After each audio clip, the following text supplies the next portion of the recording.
Menjelang Hari Raya Idul Adha 1442 Hijriah yang jatuh pada 20 Juli 2021, ibadah kurban terkadang memantik pertanyaan sebagian orang. Misalnya, apabila ada orang yang belum diakikahkan orang tuanya, yang mana sebaiknya didahulukan, berakikah buat dirinya atau menyembelih hewan untuk kurban.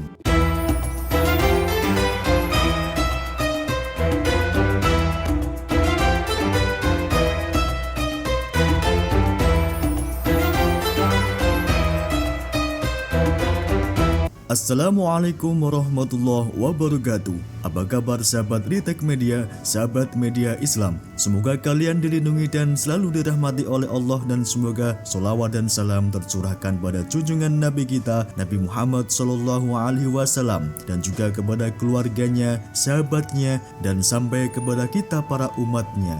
Pada video kali ini kami akan membawakan tema yang berjudul lebih dahulu mana antara akikoh dengan berkorban. Secara umum, korban dan akikoh sama-sama dilaksanakan dengan menyembelih hewan. Namun, perkara akikoh sendiri pada muasalnya ditekankan kepada orang tua, bukan anak, terutama pada bayi yang baru lahir, khususnya hari ke-7 selepas persalinan. Anjuran akikoh tergambar dalam hadis Rasulullah SAW berikut. Ma'al ghulamil akikoh, artinya akikoh menyertai lahirnya seorang bayi. Hadis riwayat Imam Bukhari. Namun, ketentuan akikoh ini tidak hanya terlepas ketika anak berusia 7 hari, melainkan diberi kelonggaran pengerjaannya kepada orang tua hingga anak sampai usia balik. Untuk anak yang belum diakikohkan, hingga selepas ia sampai umur balik, kesunahan akikoh jatuh pada dirinya sendiri. Demikian sebagaimana dilansir di sumber yang terpercaya. Oleh karena itu, seorang anak yang sudah dewasa atau telah akil balik tetap dianjurkan berakikoh untuk dirinya sendiri jika belum diakikohkan pada masa kecilnya. Lalu, bagaimana jika ia berkorban tetapi belum berakikoh?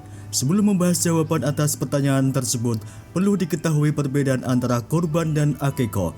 Berikut perbedaan korban dan akikoh sebagaimana dikutip dari sumber-sumber media Islam terpercaya. Pertama, persyariatan korban akikoh.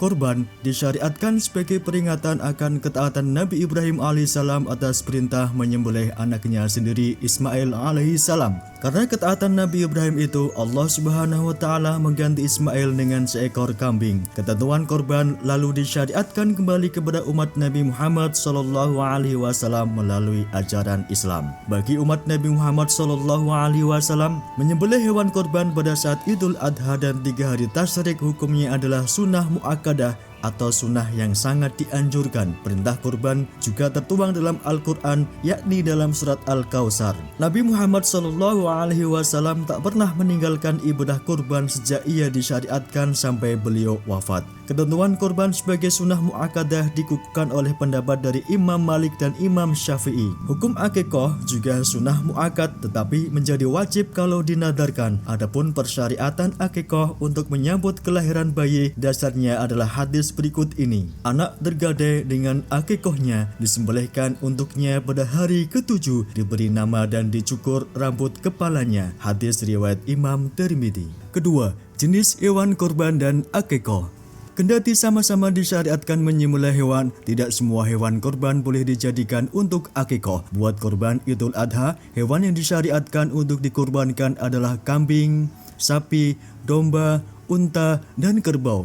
Hewan ternak yang akan dikorbankan haruslah mencapai usia minimal yang sudah diatur syariat Islam. Misalnya untuk unta, minimal berumur 5 tahun dan telah masuk ke tahun ke-6. Sapi atau kerbau untuk kurban minimal berumur 2 tahun dan telah masuk tahun ke-3. Kemudian kambing, kurban jenis domba atau biri-biri harus berumur minimal 1 tahun. Adapun kambing kurban jenis domba bisa berumur minimal 6 bulan jika yang berusia 1 tahun sulit ditemukan. Sedangkan kambing biasa atau bukan domba atau biri-biri semisal kambing Jawa minimal usia sudah 1 tahun dan telah masuk tahun kedua. Kemudian hewan kurban juga tidak boleh dalam keadaan mengenaskan atau cacat. Misal hewan buta salah satu matanya, atau hewan pincang salah satu kakinya, atau hewan sakit tampak jelas sehingga kurus dan dagingnya rusak, atau hewan sangat kurus, atau hewan yang terputus sebagian atau seluruh telinganya, atau hewan yang terputus sebagian maupun seluruh ekornya. Sedangkan untuk akikoh, hewan yang disembelih adalah kambing. Adapun persyaratannya sama dengan hewan kurban di atas. Untuk mengukur usianya, cukup dilihat apakah ia sudah berganti gigi atau belum. Jika sudah berganti gigi, maka kambing layak disembelihkan untuk akikoh. Yang ketiga, waktu penyembelihan. Perbedaan berikutnya adalah dari waktu penyembelihannya. Akikoh disunahkan untuk dikerjakan terutama pada hari ke-7 usai kelahiran anak serta boleh pula pada saat waktu lain. Sedangkan kurban dilaksanakan setahun sekali pada tanggal 10, 11, 12, dan 13 Dzulhijjah. 4. Jumlah hewan dan pelaksanaannya. Dalam ibadah kurban tidak dibatasi banyaknya hewan yang akan dikurbankan. Sedangkan untuk akikoh terdapat ketentuannya. Bagi kelahiran bayi laki-laki diperintahkan menyembelih 2 ekor kambing. Sementara untuk akikoh kelahiran bayi perempuan dilakukan dengan menyembelih 1 ekor kambing. Kemudian dalam hal jumlah pelaksanaan, akikoh disyariatkan sunnah untuk dilakukan hanya sekali seumur hidup.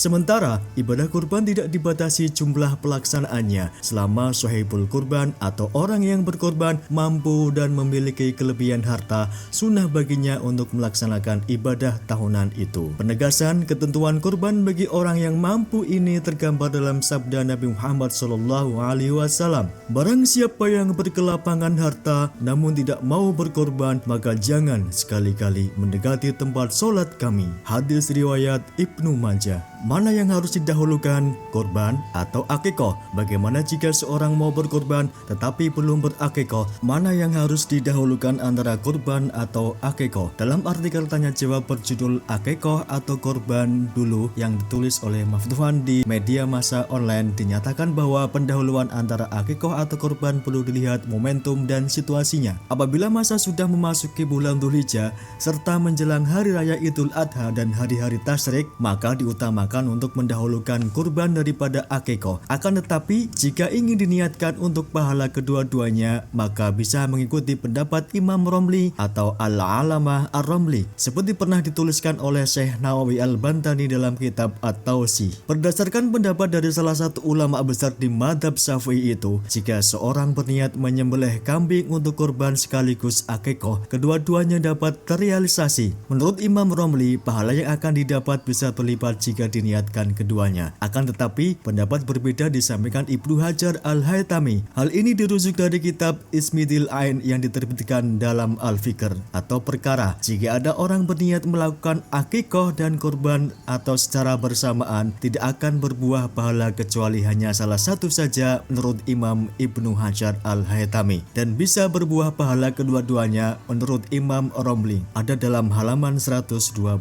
Sobat Ritek Media, media Islam semua, mudah-mudahan penjelasan ini bisa bermanfaat bagi kita semua, terutama bagi sahabat yang lagi galau mau akikoh terlebih dahulu atau berkurban terlebih dahulu. Jangan lupa sahabat media Islam untuk subscribe, like, komen, dan share kalau video penjelasan ini bisa bermanfaat untuk sahabat media Islam semua. Akhir kalam, wallahul muwaffiq ila aqwamit thoriq. Wassalamualaikum warahmatullahi wabarakatuh.